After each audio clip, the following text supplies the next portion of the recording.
안녕하세요. 얼마 전 인생의 귀한 경험을 하고 지금은 싱글맘이 된 40대 초반의 여성이에요. 여러분이 생각하는 이혼 사유 중에 가장 흔하지 않은 사유는 어떤 게 있나요? 저는 제가 바로 그런 흔하지 않은 사유로 이혼을 하게 됐다고 생각해요. 정말 너무도 어이없는 이유였거든요. 제가 이상한 건지 제 전 남편이 이상한 건지 보시고 한번 판단해 주세요. 저와 남편은 친구들의 소개팅으로 만났어요. 저와 남편의 주선자들이 절친이었고 그들의 소개로 남편과 만나 좋은 인연을 이어왔죠. 남편은 참 착하고 성격은 그리 나쁘지 않았어요. 제가 남자 만날 때 거르는 세 가지도 전혀 해당되지 않았죠. 바람기, 폭력, 노름. 이 세 가지는 제가 세상에서 제일 싫어하는 것들이었어요. 남편은 술을 마셔도 순둥순둥하고 여자라고는 그림자도 없던 사람이었어요. 게다가 저와 연애를 시작하고부터는 여사친과의 연락도 끊을 정도였으니까요. 그렇게 제대로 된 남자와 왜 이혼을 했는지 궁금하시죠? 이렇게 사람 좋은 남편이 가진 딱 하나의 단점. 그것은 바로 팔랑귀라는 점이었어요. 팔랑귀가 뭔지 아시나요? 남의 말에 쉽게 흔들리는 사람을 말해요. 솔직히 여태까지 그것 때문에 마음 고생한 적이 한두 번이 아니었죠.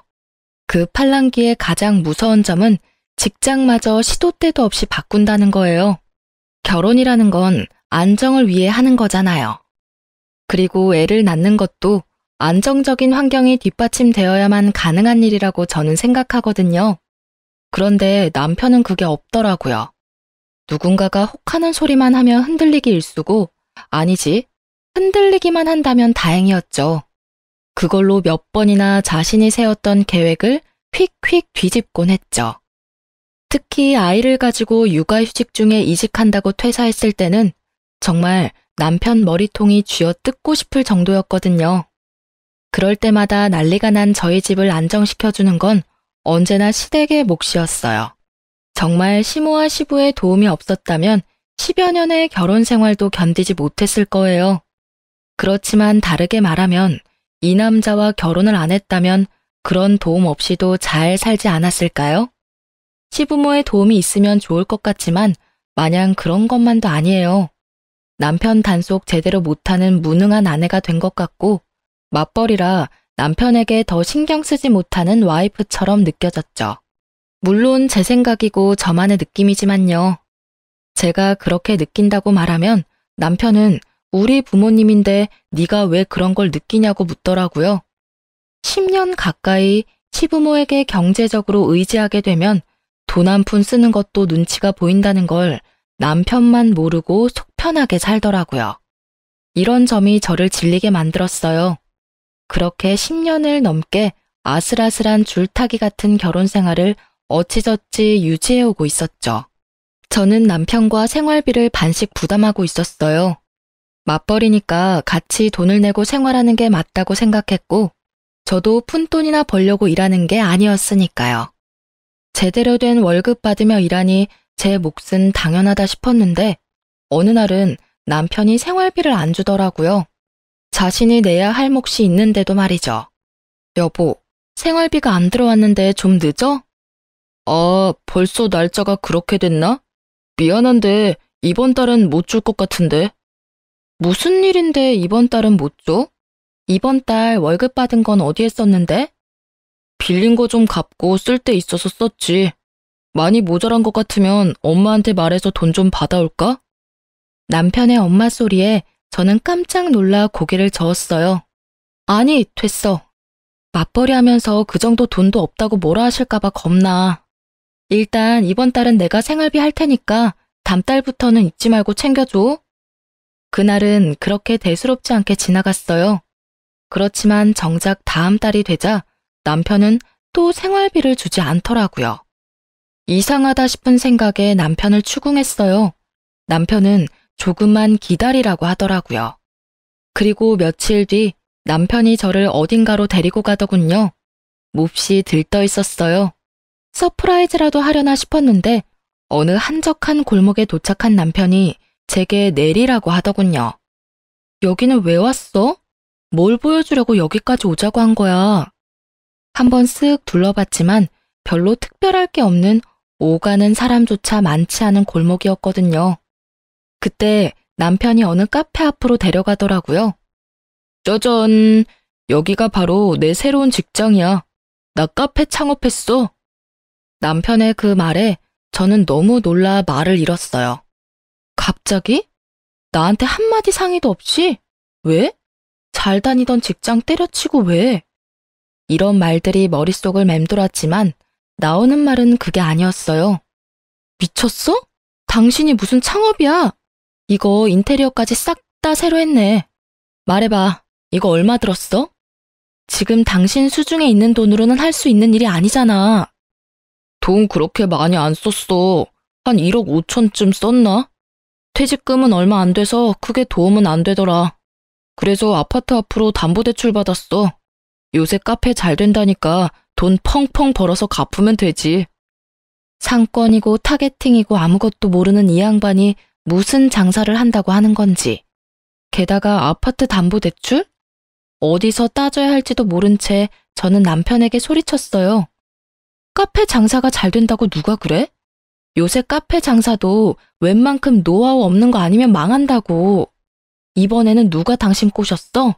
말해봐. 꼬셨다니. 그냥 그 내 대학 동기 있잖아. 걔가 저번에 귀뜸해주더라고. 자기 와이프 카페 창업했는데 장사가 잘 돼서 대박이라고. 창업하는 거 엄청 쉽고 돈도 지원 많이 된다고 해서 했지. 어때? 유행할 만한 거 다 집어넣었는데 괜찮지? 저는 골이 띵하고 현기증이 나서 아무 말도 못했어요. 그냥 옆에 있는 담벼락을 잡고 겨우 서 있을 수밖에 없었죠. 팔랑귀 남편이 또 팔랑팔랑 남들 이야기에 혹해서 이런 대형 사건을 저질러버린 거였어요. 저거에 우리 아파트 이름으로 대출을 받았다 이거야? 당신 어머니한테 의논은 하고 대출한 거 맞아? 엄마한테 왜 물어봐? 그 아파트가 내 앞으로 된 건데 결혼한다고 엄마가 나 주셨잖아. 맞는 말이긴 했어요. 하지만 적어도 무상으로 시모에게 받은 아파트라면 좀 더 소중히 대해도 되지 않았을까요? 남편은 섬세함이라고는 일도 없는 표정으로 말하더군요. 그럼 이 상황을 어머님도 모르시고? 당신한테 오늘 처음 알려주는 거야. 서프라이즈! 저는 머리통이 꽃받친 남편을 보며 한숨만 내쉬었어요. 딱 봐도 망할 것 같은 카페를 보면서 말이죠.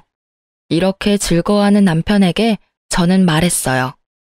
이 카페가 혹시라도 잘 되면 당신이 장사에 소질이 있는 거겠지. 근데 이 카페가 망하면 다음부터는 2번 다시 장사에 손대지 마. 나랑 지금 약속해. 이 상황을 어떤 식으로든 수습해야 하는 저로서는 당장 이걸 뒤집어 엎으라, 되돌려 놓으라 할 수 없었어요. 1억 5천이나 들어간 사업인데 지금 당장 어떻게 되돌릴 수 있겠어요? 저는 마지막으로 남편에게 통보한 거예요. 장사에 관련한 일은 이번으로 끝낼 거라는 걸. 남편은 고개를 끄덕였고 며칠을 행복회로 열심히 돌리고 있더라고요. 그런데 역시나 제 예상대로 상황이 흘러가더라고요. 팔랑귀인 남편이 제대로 장사를 할 수 있을 리가 없거든요. 결국은 남들 따라 이것 찔끔 저것 찔끔 해보다가 특색 없고 상권 좋지 않은 상황에 빚만 남긴 채 폐업 처리됐어요. 빚이 많은 이유는 몇 번 쓰지도 않은 물건을 트렌드에 맞춘다나 뭐다나 하는 이유로 사모아 놓고는 결국 써보지도 못한 채 폐업이 돼서 그래요. 이 빚은 고스란히 저와 남편에게는 압박이 되어 돌아왔어요. 남편도 폐업 후에 어떻게든 넣었던 돈만큼 뽑아보려 했지만 아시잖아요. 중고되면 가격은 똥값 되는 거. 결국은 아파트 담보대출 금액을 갚을 수 없는 지경이 되자 남편은 또 시댁에 쪼르르 달려가더라고요. 죄송스럽고 민망한 마음에 시댁 가기 힘들었던 저까지 매달고 가서는 부탁하더군요. 엄마, 나 장사하려고 우리 아파트 담보대출 받았는데 폐업하고 그거 못 갚고 있거든. 담보대출만 어떻게 해결해주면 안 될까? 남편 옆에서 저는 죄인처럼 고개만 숙이고 있었어요. 한숨 쉬는 시모와 탁자를 탁탁 때리는 시부의 소리가 제 심장마저 꽉 죄어오더라고요. 아가, 너 혹시 얘 장사하는 거 알았니? 아니요, 저도 몰랐어요. 생활비를 2달째 안 주길래 혹시나 했는데 이미 제가 알았을 때는 인테리어까지 다 끝낸 상태였더라고요. 시모는 눈을 감더니 한숨을 푹 쉬며 말하더군요. 네가 고생이 많다. 철없는 남편 데리고 살랴, 일하랴, 해보랴. 내가 그래서 너희 집에 도움을 주는 거야. 그런데 아들이라고는 하나 있는 놈이 도대체 뭐가 모자라서 여기 기웃 저기 기웃 줏대도 없이 맨날 일을 벌리고 뒷수습을 부모한테 맡기는 거야. 응? 말해봐. 너 나랑 척지고 싶으냐? 여태껏 조용히 도와주시던 시모의 분노가 극에 달한 듯 보였죠. 하긴 저런 말이 왜 안 나오나 싶었거든요. 저는 조마조마한 마음으로 고개만 푹 숙이고 앉아 있었죠. 그런데 남편은 그게 또 엄청 서운했나 봐요. 엄마, 나도 그냥 장사한 거 절대 아니야. 아니, 주변에서 하도 카페가 돈벌이가 잘 된다고 하길래 나도 좋은 생각에서 한 거지. 나쁜 생각으로 했겠어? 그런 것 가지고 무슨 척을 지내 마네야. 그리고 나 잘 되면 어차피 다 엄마 아빠한테 잘해주는 건데 왜 내가 뭐 할 때마다 하지 말라고 막는 건데? 막아서 네가 안 한 적 있었냐? 사고는 다치고 수습만 나더러 하라고 한 게 몇 번째인지나 알아? 내가 너를 잘못 키웠지. 애 낳고 살면 철들 거라 생각했던 내가 바보였어. 경고하는데 정명철, 너 이번이 마지막이야. 다음부터 사고치고 여기 와서 이러면 당장 내쫓아버릴 거니까 앞으로는 무슨 일 벌일 때 잘 생각하고 결정해. 돈 대주는 거 이번으로 끝이야, 끝. 그리고 이번 일로 너한테 재산이 있다는 게 얼마나 위험한 건지를 알았으니까 네 앞으로 줄 아파트 명의는 전부 며느리랑 내 앞으로 돌려놓을 거다. 너한테 재산 넘겨줬다가는 한 달도 못 가서 다 털어먹을 것 같으니까. 결국 시모의 불호령에 남편도 깨갱했죠. 저는 그냥 옆에서 듣고만 있었는데도 그 분노가 고스란히 느껴질 정도였거든요. 집에 돌아온 남편은 저한테 투덜대더라고요. 엄마 진짜 너무한 거 아니야? 어떻게 아들 하는 일을 존중을 안 해줘. 솔직히 나도 하고 싶은 거 많은데 언제나 참는 거라고. 그래, 그런 거라면 나도 하고 싶은 거 많아. 다 때려치우고 내가 좋아하는 책이나 읽으면서 여행이나 다니고 애랑 매일 붙어 있고 싶지. 근데 그렇게 살면 우리 생계는? 우리 아이 미래는? 당신한테 없는 건 미래를 생각하는 마음이야. 난 내 자식 매번 이렇게 위험에 빠지게 할 생각 없어. 솔직히 말해서 당신 그런 충동적인 행동할 때마다 나한테 상의도 안 하잖아. 그리고 나서 결국 문제 발생되면 스트레스는 온전히 내가 받고. 나도 어머님 의견이랑 동감이야. 앞으로 이런 일 한 번만 더 일어나면 우리 이혼이야. 알았어?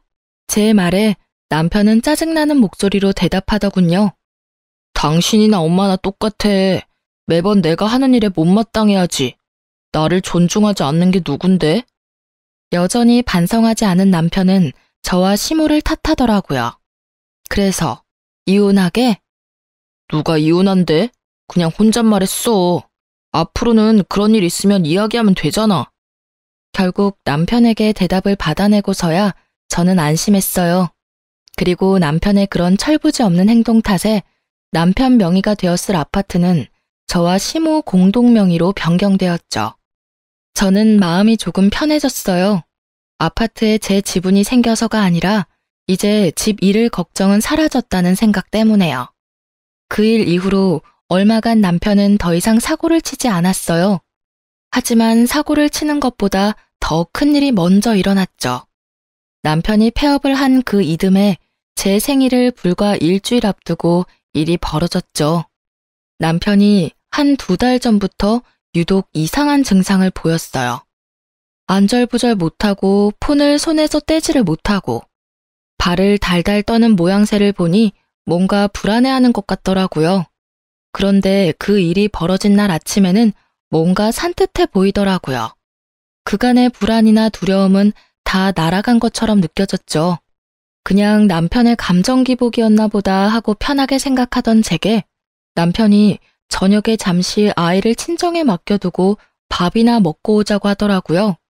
이상한 마음이 들었어요. 제 생일은 일주일이나 남았는데 어째서 지금일까 싶었죠. 그렇지만 고민 한들 답이 생기는 것도 아니라 일단은 남편과 함께 식사를 하러 갔죠. 식사는 제가 좋아하는 대게였어요. 즐거운 마음으로 식사를 하고 있는데 남편이 조용히 한마디 하더라고요. 여보, 나랑 이혼해줘. 잘 먹던 탱글탱글하던 대게가 목에 걸리는 걸 느끼며 저는 캑캑거리며 기침을 해야 했어요. 그리고는 겨우 진정하고는 남편 얼굴을 봤어요. 평온한 표정, 일말의 미안함도 없는 그 표정에 저는 웃음이 나왔어요. 이건 무슨 장난이 아닐까 하고요. 이혼? 갑자기 이혼 이야기가 왜 나와? 당신 여자 생겼어? 아님 나 몰래 또 사고 쳤어? 그것도 아님 내가 저번에 당신한테 이혼하자고 해서 삐졌어? 제가 농담처럼 묻자 남편이 고개를 젓더라고요. 아니야, 그런 거. 나 취직 준비 중인 거 알지? 당시 남편은 몇 개월 동안 취직을 준비 중이었어요. 취직이 안 된 이유는 뻔했어요. 눈만 높아진 데다가 남들이 좋다고 하는 곳만 골라서 넣으니 넣는 족족 떨어지는 거였죠. 조금만 눈을 낮춰도 들어갈 곳은 충분히 많았는데 말이죠. 그래도 남편에게 아무 말 하지 않았어요. 남편 자존심 건드리기는 싫었거든요. 알지, 취직 준비 중인 거. 근데 그게 왜? 그거랑 이혼이랑 무슨 상관인데? 나랑 이혼하면 취직이 잘 되기라도 해? 응. 나 취직이 너무 안 돼서 점집 가서 점 봤거든. 그런데 당신이 문제래. 당신 때문에 내가 취직을 못한대. 나 당신한테 이런 말 하는 거 정말 미안하게 생각해. 하지만 이대로 취업 안 되는 것도 문제잖아. 그러니까 당신이 이혼해주면 안 될까? 당신이 내 인생에서 가장 큰 걸림돌이라는데. 이 이야기를 듣는 내내 어안이 벙벙했어요. 저는 무교고 남편네는 독실한 기독교 신자거든요. 교회를 나가는 부모님을 두고 무당에게 가서 말을 들었더라고요. 아니, 이해와 답을 구하고 싶으면 교회를 가시던가요. 왜 갑자기 뜬금없는 무당이 튀어나오나 싶었는데 역시나 이번에도 남편 팔랑귀가 한탕했더라고요. 친구가 장사가 안 돼서 점 봤는데 아주 잘 보더라잖아. 그래서 나도 SNS 보고 점집 찾아서 점 봤지. 그런데 거기서 내가 일이 안 풀리는 게 다 마누라 탓이라고 구태야 한다고 하잖아. 그래서 구슬했는데 당신 그늘이 너무 강해서 구태도 효과가 없으니 이혼을 하라고 하더라고. 저는 경악했어요. 저도 모르는 사이에 남편이 굿까지 했다니 말이죠. 게다가 굿이라는 거 10,000원, 100,000원에 할 수 있는 거 아니지 않나요? 당신 굿은 무슨 돈으로 한 거야? 굿? 그거 빌렸지. 차 담보로. 500만 원 정도 하는데 그 정도 금액으로 내 미래를 사는 거면 아깝지 않다고 생각해. 미쳤다는 말이 무색해질 정도로 제대로 돌아버린 남편을 보며 저는 화가 치밀어 올랐어요. 여태껏 싫은 소리 한 번 안 하고 참아줬더니 맨날 사고만 치는 개자식 주제에 이제 와서 나에게 지 인생의 걸림돌이라고 할 자격이 있기나 해요? 당신 진짜 미쳤어. 당신이 왜 굿을 해? 그리고 차 담보대출? 저번에 어머니 말씀 못 들었어? 저번이 마지막이라고 분명히 경고하셨잖아. 근데 왜 또 못 참고 사고를 쳐? 이혼? 이혼하는 거 상관없는데 당신이 나 싫어하고 내가 당신 싫어지면 그때 이혼하는 거지. 생판 모르는 무당이 이혼하랬다고 진짜 이혼하자는 미친놈이 세상에 어딨어? 당신은 내 미래를 위해서 그 정도도 못해줘? 나도 무당 말을 다 믿는 건 아니야. 그치만 할 수 있는 건 다 해봐야지. 내가 왜 이렇게 재수가 없는지 그게 당신 탓이라는데 당신은 나한테 죄책감도 안 느껴져? 이런 말을 듣고 있는데 아주 답답해 돌아가시겠더라고요. 이건 뭐 사이비 종교에 빠진 배우자와 이야기하는 것과 다름없더라고요. 저는 일단 여기서는 물러서기로 했어요. 이 이상 이야기해서 좋을 것 하나도 없다고 생각했거든요. 나한테 이런 소리 하는 당신이나 죄책감 느껴야지. 내 선에서 해결 못하는 일이니까 일단 나는 못 들은 걸로 할게. 그런 이유라면 나는 이혼 안 해. 이혼할 이유도 없고. 결국 저 혼자 집으로 돌아오는데 진짜 머리에서 스팀 나는 기분이었어요. 저놈은 도대체 무슨 생각으로 저딴 말을 짓거리나 싶었죠. 일단 잠시 머리를 식히면 남편도 제자리로 돌아올 거라는 생각으로 저는 당분간 남편을 피해 다녔어요. 그런데 남편은 포기하지 않았더라고요. 이틀 뒤 친정어머니에게서 전화가 왔거든요. 얘, 너 정서방이랑 무슨 일 있니? 무슨 일이길래 정서방이 우리 집에 와서 너랑 이혼하겠으니 너를 설득시켜달라고 하는 거야. 비명 지르듯 말하는 친정엄마의 목소리에 저는 눈을 꾹 감았어요. 지끈거리는 머리를 부여잡고 엄마에게 말했죠. 아무 일 없어. 갑자기 와서 이혼해달라고 난리야 지금. 뭐? 이유가 없는데 왜 이혼을 해달라니? 그것도 처갓집에 와서 할 말은 아니잖니. 진짜로 아무 일 없는 거 맞아? 엄마의 물음에 말문이 막혔어요. 일이야 있었죠. 남편이 벌인 그런 일들이 있기야 했지만 그걸 말하자니 남편 험담처럼 느껴지고 말하지 않으려니 제가 답답하더라고요. 결국은 그 일을 말해줬어요. 정서방 요새 취직이 안 되고 있었거든. 저번에 장사하고 난리치다가 폐업한 뒤로 그것 때문에 어디 점집에서 점을 보고 왔다는데 거기서 굿까지 했대. 500이나 주고. 그 점 보는 무당이 와이프가 문제라고 이혼해야 운이 트인다나 뭐라 했다나 봐. 뭐?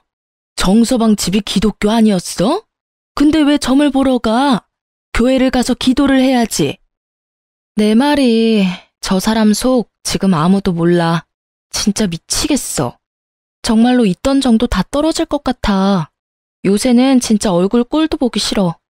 그래서 나도 내버려두고 피하고 있었는데 엄마한테까지 가서 그런 말 했다 이거지? 이 남자가 선을 넘네? 그래 얘 얼마나 떽떽거리면서 이혼 설득시켜달라고 하는지 나는 빚쟁인 줄 알았어 얘. 정서방 진짜 너무하네. 네가 뭔 잘못을 했으면 또 몰라도 아무 이유도 없이 자기 일이 잘 안 된다고 이혼을 하자고 해? 얘, 너 진짜 정서방하고 살아도 되겠어? 아주 눈에 불을 켜고 이혼하려고 하던데. 엄마는 이러다 우리 손주한테 안 좋은 영향 미칠까봐 걱정이야. 엄마 말을 듣고 나니 눈이 번쩍 뜨이더라고요. 제가 이혼을 안 해주면 남편이 우리 애를 이용할지도 모른다는 생각이 들었거든요. 그 생각과 동시에 정신이 돌아오는데 어떻게든 결판은 봐야겠다고 생각했어요. 그리고는 잠시 남편과 이혼에 대해 생각해봤어요. 이혼 사유가 팔랑귀인 남편 때문이라니. 어디 가서 이야기하기도 부끄러울 지경이라 저도 진짜 미치겠더라고요. 아무리 귀가 얇다 한들 이건 너무하지 않나 싶은 생각이 들었죠. 저는 그날 엄마와 통화한 뒤 남편과 마주하기로 했어요. 남편에게 물어봤죠. 당신 진짜 나랑 이혼하고 후회 안 할 거야? 나 솔직히 당신이 우리 집까지 가서 이혼 설득해달라고 해서 완전 빈정상하고 열받아서 이혼하고 싶은 마음이거든? 원하면 해줄게. 근데 조건은 내가 원하는 대로 맞춰줘야 해줄 수 있어. 가능해? 조건이 뭔데? 당신이 이혼만 해주면 나 다 해줄 수 있어. 내가 원하는 이혼이기도 하고. 일단 우리의 친권이랑 양육권 나한테 줘. 나 애 없으면 못 살아. 그리고 위자료도 줘. 최대한 많이. 그리고 살 수 있는 곳도 마련해주고. 이 조건에도 남편이 수락한다면 기꺼이 이혼해주기로 결정을 내렸죠. 그리고 남편은 1초의 고민도 없이 알겠다고 대답하더라고요. 진짜 이혼이 하고 싶었나 보더라고요. 꼴랑 무당말 하나로 우리는 결국 이혼하게 됐어요. 그나마 남아있던 애정은 남편의 역대급 민폐짓으로 모두 사라졌고 결국 저도 이혼을 원하게 되었으니 어찌 보면 무당이 한 말이 틀림없었던 건지도 모르죠.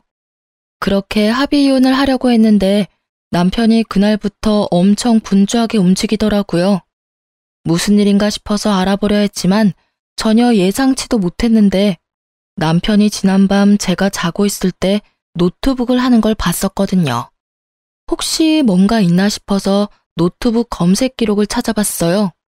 웹페이지마다 이혼 변호사, 이혼 전문 변호사, 유책 배우자, 언어폭력 이런 내용을 검색했더라고요. 이상하다 싶었죠. 우리 이혼에 유책 배우자가 있다면 남편일 거고 언어폭력 같은 건 없었거든요. 그리고 합의로 하기로 했는데 변호사가 필요할 리가 없잖아요. 뭔가 수상한 냄새가 가득한 그때 바탕화면에 뜬 처음 보는 폴더 하나를 클릭하자 남편이 뭘 생각하고 있었는지 확인할 수 있었어요. 그 내용을 보자마자 저는 정신줄을 놓고 욕부터 입 밖으로 꺼내고 있었어요. 바로 이 미친놈이 제가 이제껏 남편에게 보낸 카톡 내역을 짜집기 해서 저를 유책 배우자로 만들려고 했다는 거예요.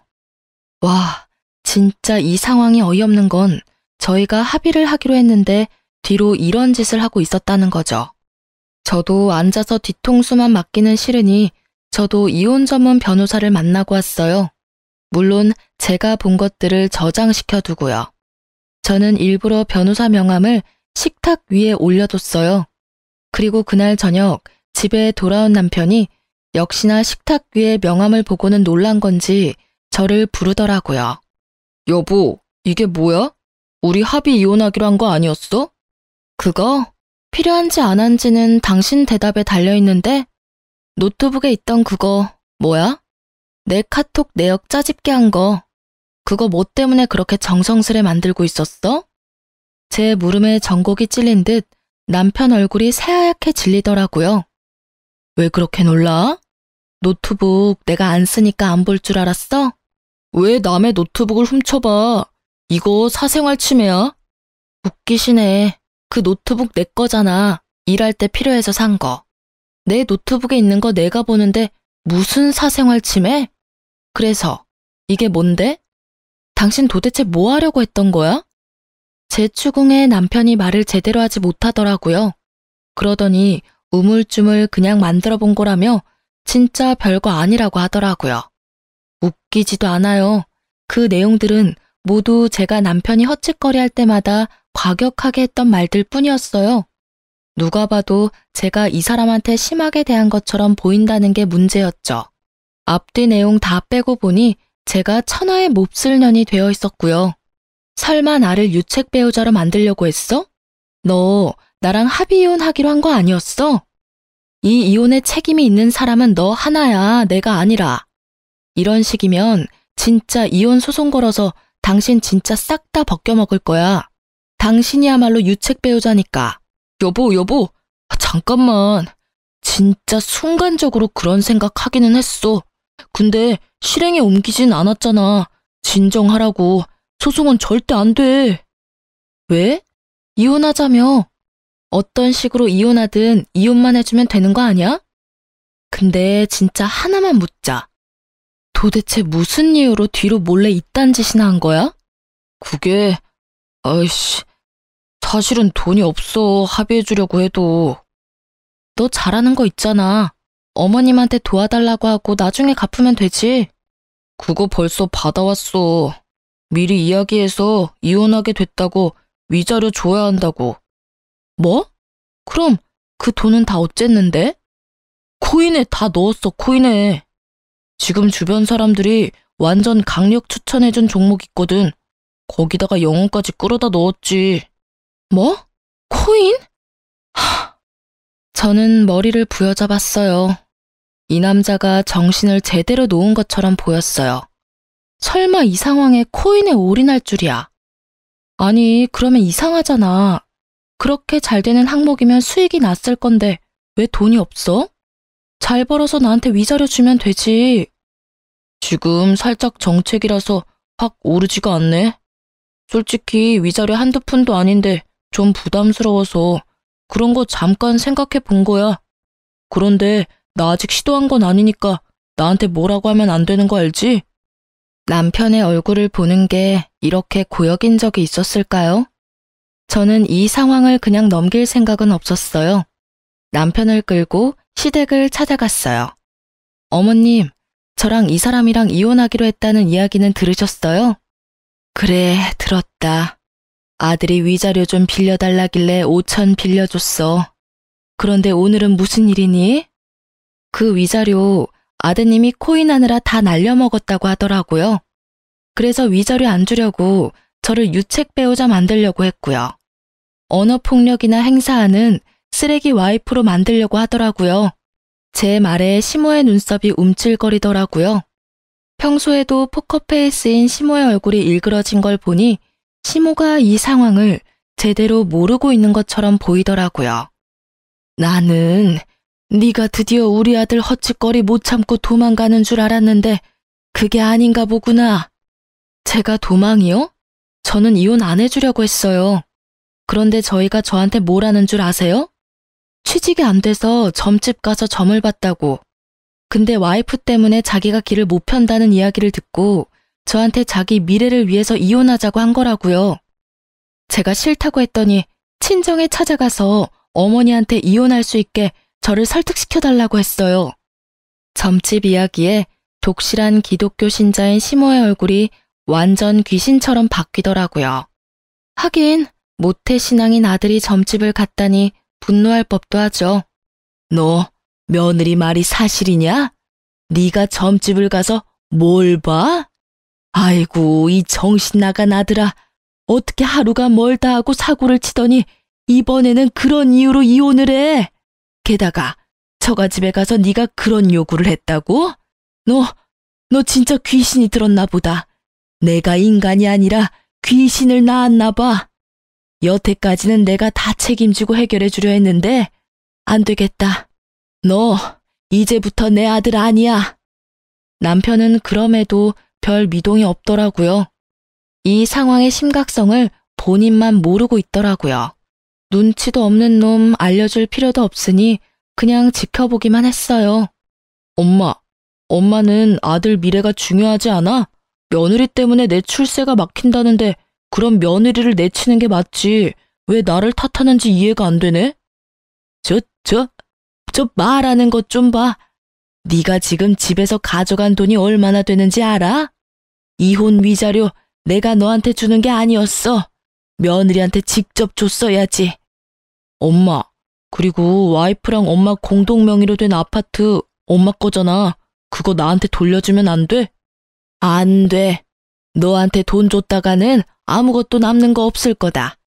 네가 어차피 위자료 날려먹었으니까 그 아파트는 며느리 줘. 위자료로 그 아파트 정도가 아니면 내가 부끄러워서 고개도 못 들고 다닐 지경이야.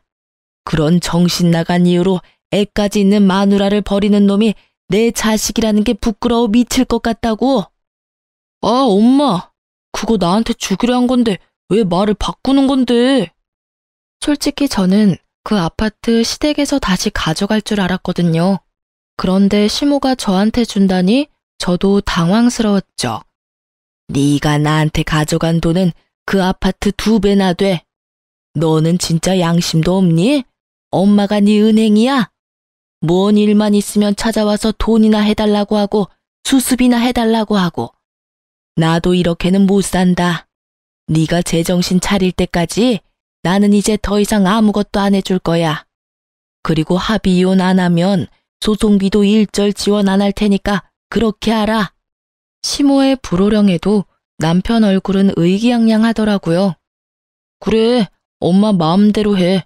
나도 코인으로 돈 좀 벌었거든? 그거 있으면 저딴 아파트 별거 아니니까. 나중에 나한테 와서 빌며 후회나 하지 말라고. 그럴 일 없을 거다. 그리고 너 우리 집에 들어올 생각하지 말고 집이나 찾아봐. 지금 있는 집은 며느리한테 위자료 대신 줄 테니까.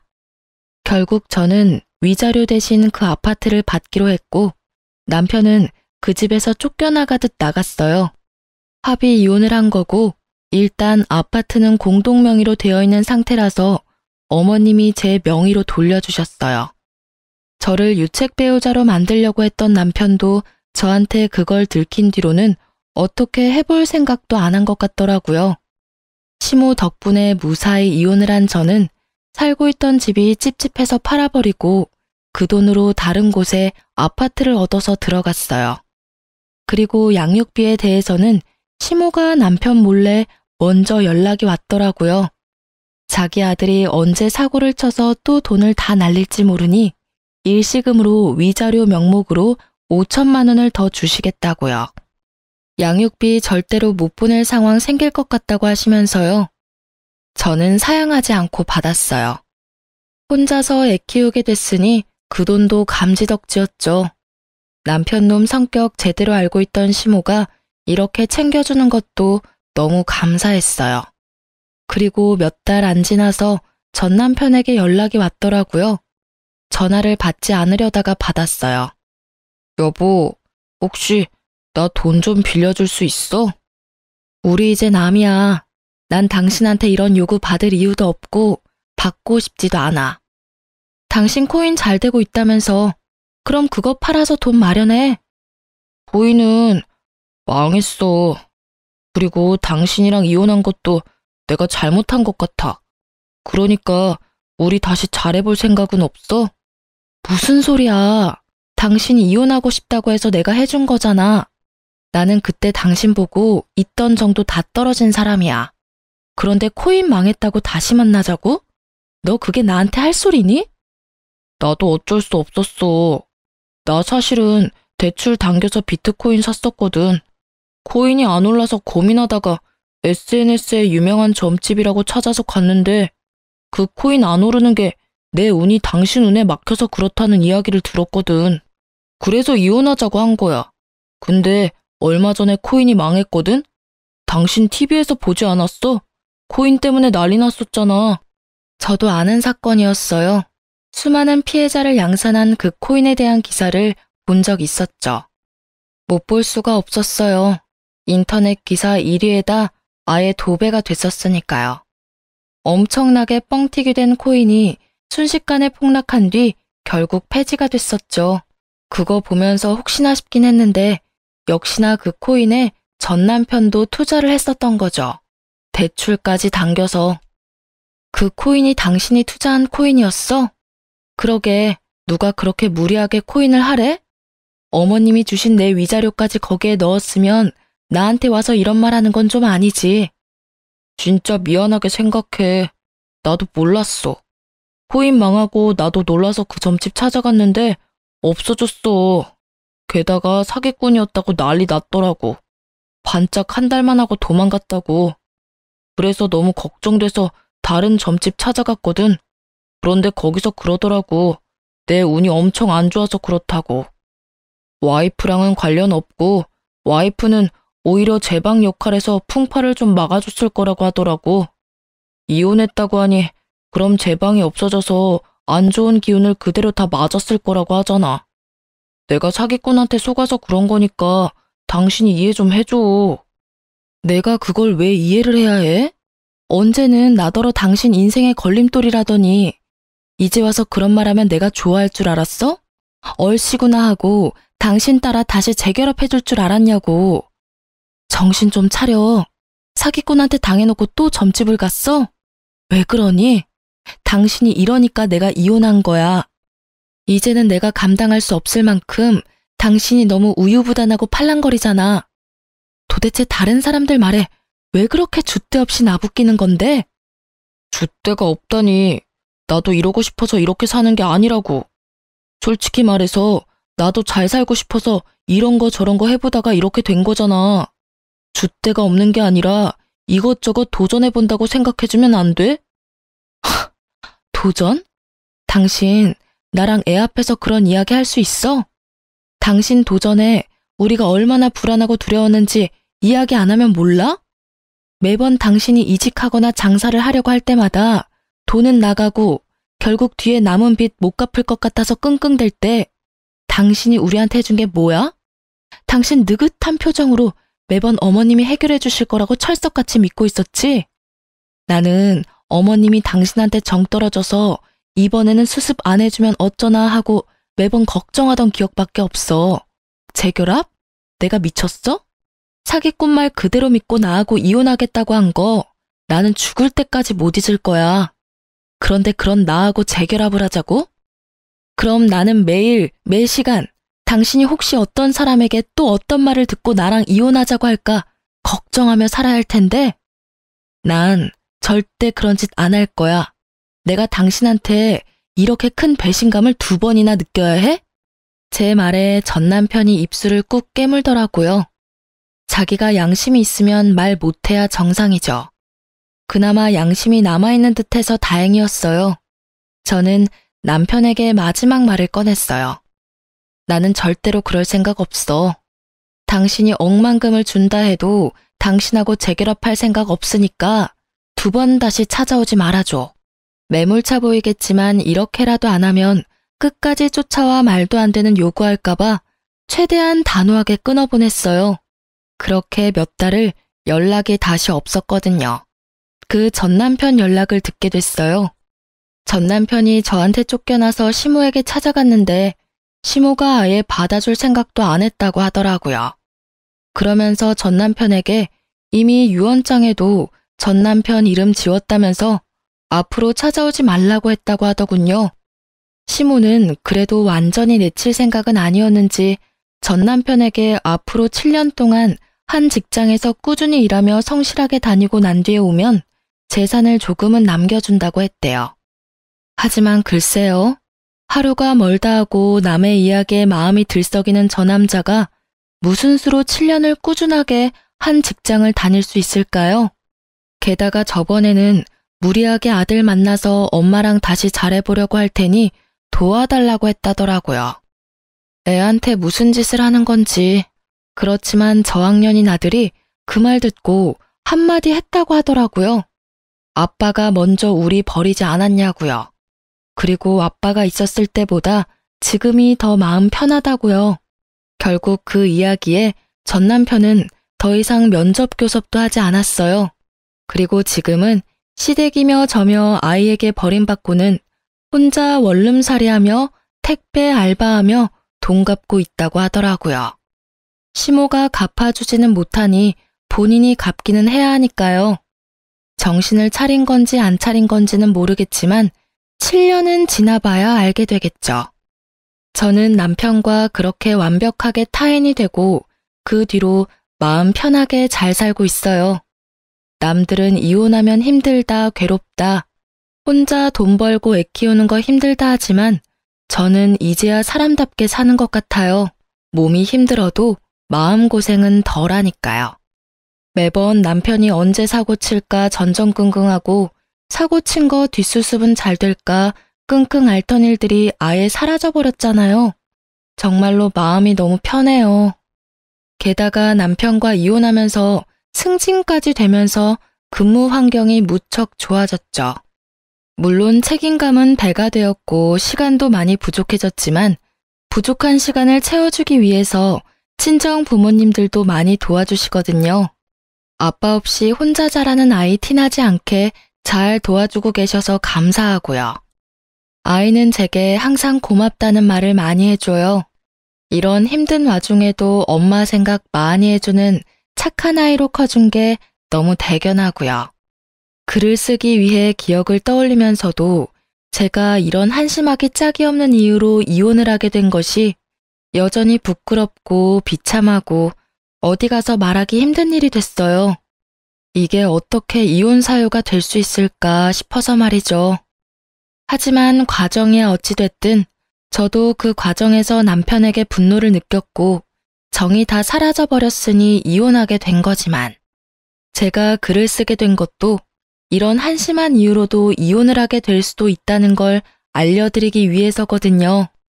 남편이 팔랑귀 때문에 매번 집을 말아먹을 정도라면 이혼하시는 게 편하다고 말씀드리고 싶네요. 모든 분들이 편하게 살 수 있길 바라며 글을 이만 마칩니다.